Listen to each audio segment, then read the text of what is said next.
En fait, pour organiser cette course, aujourd'hui, on est 7. Pendant toute l'année, il y a 5 ou 6 personnes dans le comité. À partir de lundi, il y aura toujours les mêmes 7 qui vont être par là. Et puis à partir de mercredi, il y aura une trentaine de collaborateurs qui vont sillonner et commencer à tracer le parcours en mettant les fanions. Et le clou, ça sera samedi vers les 10 heures où 150 bénévoles vont être éparpillés un peu partout sur le parcours. Ok, super. Combien de concurrents cette année? Cette année, c'est une petite année et on pense qu'on va arriver aux 500 concurrents. C'est vrai que les conditions météo globales de l'hiver n'ont pas vraiment facilité les randonneurs et les entraînements. Et c'est pour ça qu'on pense qu'il y a peu de coureurs. L'année passée, il y en avait 1000. En moyenne, on compte à 600-700 coureurs. Et puis les meilleurs temps dans les premiers concurrents? Ouais, les meilleurs temps, c'est pour le parcours du Super Trophée. Il y a quand même 2600 mètres de montée, il y a un gros 35 km, on compte 3h30.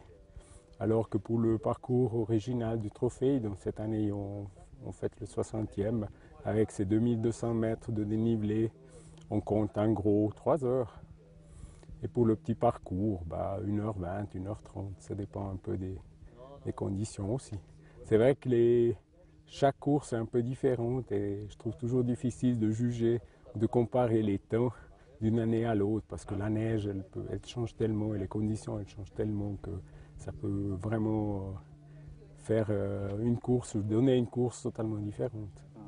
Puis c'est une course internationale, donc il y a des concurrents qui viennent du monde entier. Ouais. Est-ce que Alors, vous voyez une différence de technique dans la course par rapport au pays? ouais, alors, l'année passée, le trophée était manche du Coupe du Monde. Cette année, il ne l'est pas. On est manche Coupe Suisse.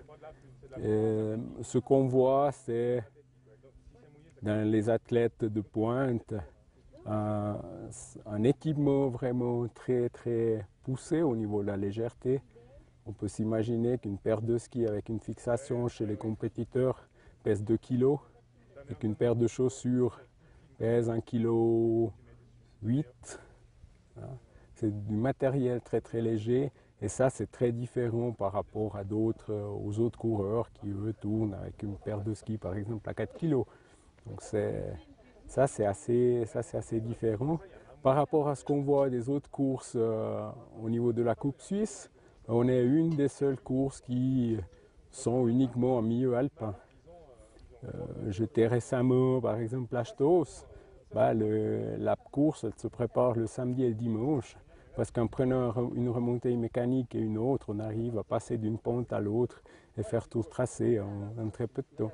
Ici, le caractère alpin est vraiment fort et ça nous génère en fait un travail énorme, réalisé entièrement par des bénévoles. Ça, je tiens à souligner.